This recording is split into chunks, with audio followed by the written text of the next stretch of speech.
Now, it's been 5 years since Russia entered the war in Syria in support of President Bashar al-Assad, tipping the balance in favour of the regime. Assad forces, assisted by Russia and Iran, now control most of the country. Kurdish forces still hold the northeast, but have signed a deal with Assad. Idlib in the northwest is the last remaining province under rebel control, with Turkey's support. A ceasefire for Idlib came into effect in March of this year, but government and Russian airstrikes are increasing again, and many in Idlib fear a decisive battle for the province could start soon. DW's Birgitta Schulke reports. Even when he's making tea, plane spotter Abu al-Zain's focus is on the job. Not to miss a single military plane taking off from the bases controlled by the Assad regime. The 41-year-old has set up a mini listening station to follow Syrian and Russian radio communications at a secret location for security reasons. Along with other volunteers, he monitors all air traffic over Idlib around the clock.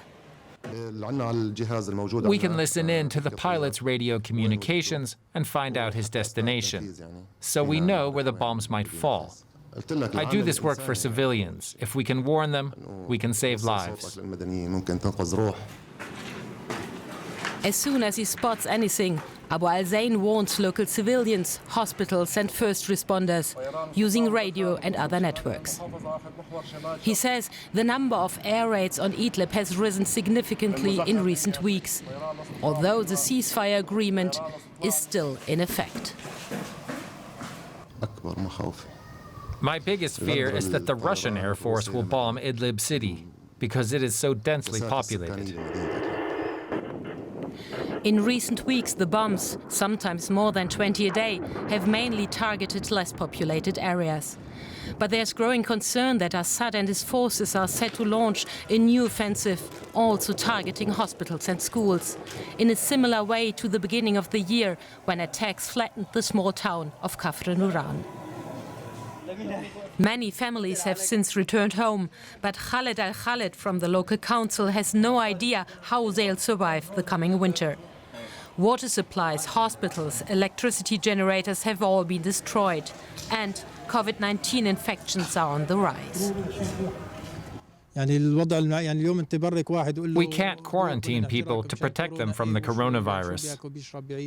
They've got to work to feed their families. We would need support from relief agencies in our town, but no one has shown up. Hundreds of thousands of people have sought refuge in the sprawling camps of northern Idlib province. Here, too, conditions are appalling, but there's at least some support from relief organizations. Farmer Ahmed Suleiman is among those who desperately need that support. A year ago, his house was destroyed in an air raid. One of his sons was killed. Ahmed lost both legs. He's grateful for the tent they were given, but he's anxious about the winter that lies ahead. I'm disabled. I can't walk at all.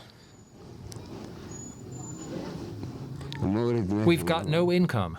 Nothing at all.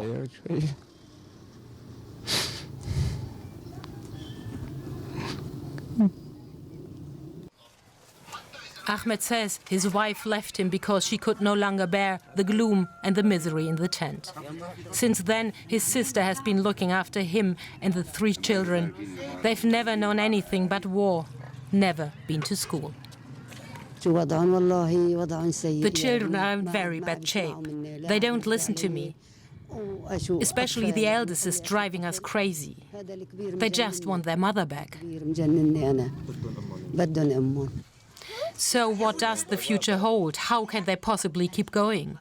What will they do for heating when winter sets in? What about the coronavirus? And where can they go next if Assad's forces start a new offensive? Too many questions and no answers. Let's bring in Daniel Gerlach for more on this. He's a Middle East analyst and editor-in-chief of Zenith magazine, which focuses on the region. Welcome to DW. Let's start with the humanitarian situation. How many people are there in rebel-held areas of Idlib, and what are conditions like for them? Well, the conditions have been illustrated quite drastically in the report and in the reports of the relief organizations.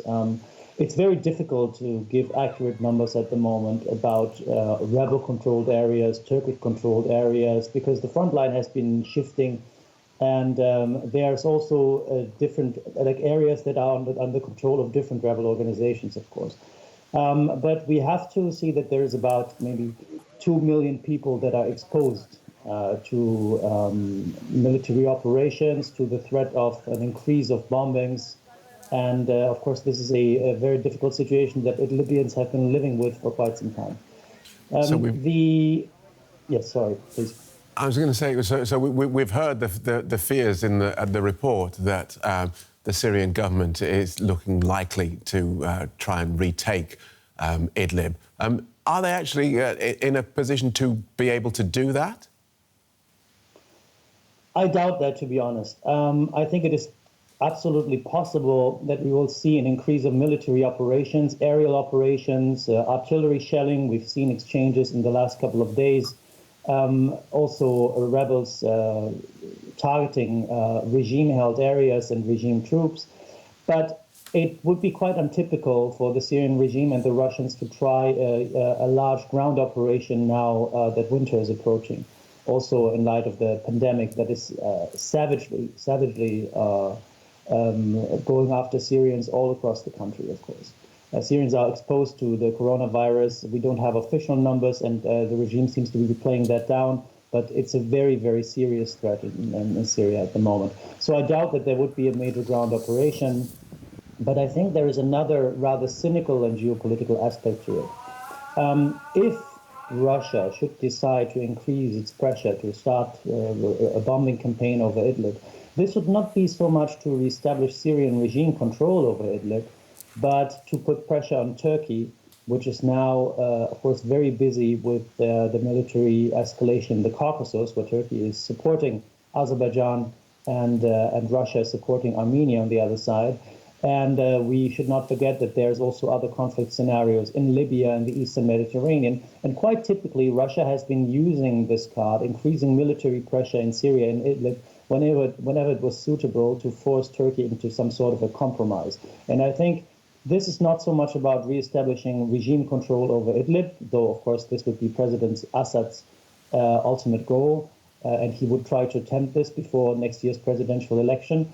But I think what the Russians have in mind here is something very different. OK, so obviously it's quite a complicated situation, but it does sound, just looking at the Russian involvement in this conflict, that Russia is moving to its own agenda and it has its own goals that it is looking to achieve in the area, not necessarily to buttress the Syrian regime. Which could be in line, of course. Yeah, which could be in line with the agenda of the Syrian regime. The Russian Foreign Minister Lavrov has traveled recently with a pretty high-ranking delegation to Damascus to give Assad, I think, some reassurance, but also to try to develop some sort of a political vision for the future of Syria, because the Russians have been now present in Syria with the military firepower for 5 years, but in fact they haven't really they have saved the Syrian regime and they have gained leverage in the Middle East, but they haven't really found a political solution, which I think they are still interested in presenting. I think the Russians want to keep, of course, military control, and there's absolutely no question that they want to force rebel-held areas into submission. But on the other hand, they see that Syria needs some sort of a solution, an authoritarian solution, of course, at Russian gusto, but there needs to be political progress in light of the upcoming presidential election. And so the Russians are engaged and try to involve the United Nations. It was their idea to bring together some sort of a constitutional committee with Syrians from regime-held areas and from the opposition to create some compromise and find some sort of a perspective. And they haven't been very successful with this so far. So I think Russia will remain involved militarily and politically, but sometimes for very different goals. Good talking to you. It's very clear as ever. Daniel Gerlach from Zenith magazine. Thank you, Phil.